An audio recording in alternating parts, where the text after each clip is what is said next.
Hey Woodhaven family, and welcome back to the Journey 24/7 podcast.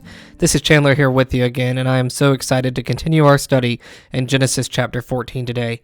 As always, if you have not read Genesis chapter 14 yet, pause the podcast right here. Go read it for yourselves, do your own study on it, and then come back and join us for the discussion. Now today we're going to be looking at two different narratives that are happening. They're both connected directly, but they're two very different tones. One, we see Lot being taken captive and rescued by Abram, and then the other we see Abram being blessed. So we see a capture and a rescue mission, and then we see a blessing. So just two very different narratives, yet they are connected. But when we look first, we see here in the first part of chapter 14, we see that Lot is taken captive. Now, he is taken captive by an alliance of 4 kings that go in and invade the Jordan Valley. Now, Abram hears of this. He hears of Lot being taken. Now, if you remember looking back to yesterday, just before this, Abram and Lot separated. We talked about how they separated in such a godly way in the way that Abram handled that. He told Lot that he could have the choice of the area he wanted, and that he would take whatever was left over. They left very amicably, and it was very obvious that Abram still cared greatly for Lot. Well, we see that go into action here. Abram hears about it, and immediately he puts together a bunch of men to go and rescue Lot. He put together an army of 318 people, and they went in and they rescued Lot, along with his possessions and the women and the people. So Lot is saved by Abram and his army here. We see again just how Abram still cared and loved for Lot, and how the Lord was working in all of this as well. Now, as we continue on in this chapter, we see the introduction of a man named Melchizedek.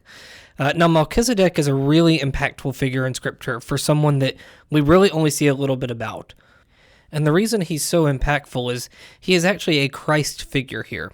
Now, there are people out there that believe this was actually a Christophany, an appearance of the pre-incarnate Christ. That is not what I believe. I believe he was a normal man that was just set apart. Now, we will talk about that a little bit here at the end. We're going to look at a place in Hebrews, and we're going to spend a little bit of time in that today. We'll save a lot of that for when we're studying Hebrews, but we'll also spend a little bit of time of that today at the end of this podcast. But before we get to that, I want us just to look at what Melchizedek does here and how he does represent Christ. So whether we believe that he was a man that was just set apart or he was actually the pre-incarnate Christ, we see parallels to Christ. And we see one that his name truly meant King of Righteousness. That's what his name meant. He was the high priest. And it says that Melchizedek, king of Salem, brought out bread and wine. That sound familiar? The Lord in the Last Supper brings out bread and wine. Another parallel.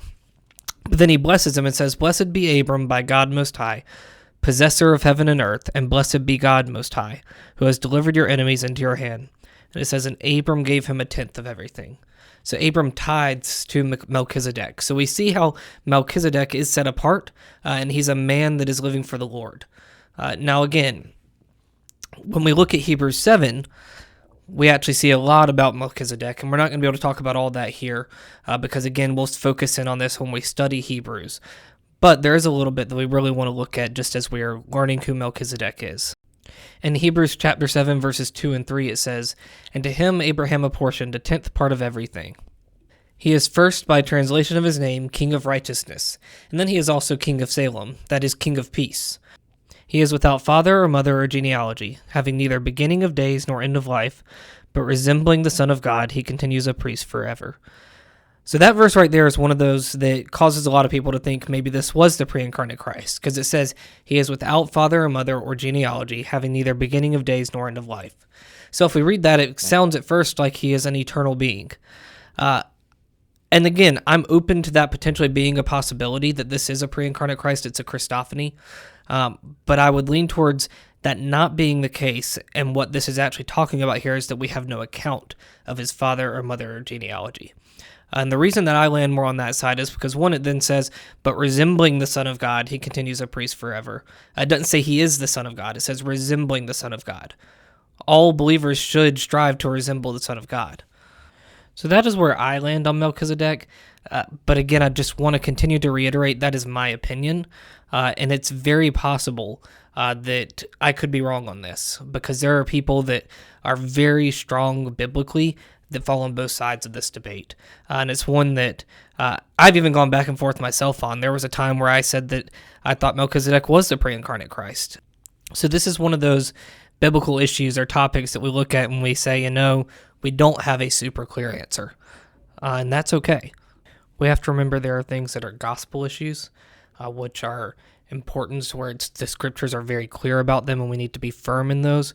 But then there are also things that maybe the scriptures aren't as clear on, that don't impact our understanding of the gospel, but they're still interesting to look into and important for us to look into, because the Lord wants us to wrestle with scripture. He wants us to dig deep into it. He wants us to study it. And whichever side people fall on who Melchizedek really was, the takeaway from this passage should be the same. Melchizedek was a Christ-like figure who established both the thought of someone being a king and priest, just as Jesus was. He's king and he's priest, and both of those can coincide.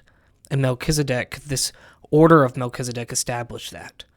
And so that's the important takeaway we have here from this part of Genesis. And that's why Melchizedek, for him to be so seldomly mentioned in Scripture, is so important. And it's so important that we focus on him and that we make sure that we understand why that is so important. Now, as we wrap up today, just a reminder that tomorrow you will see 2 podcasts. You'll see our normal 5 to 10 minute recap or breakdown of Genesis 15, but then you'll also see a longer deep dive into Genesis 15 as we look at that foundational piece of Scripture and what it means for not just the rest of our study in Genesis, but the rest of our study throughout the entire Bible.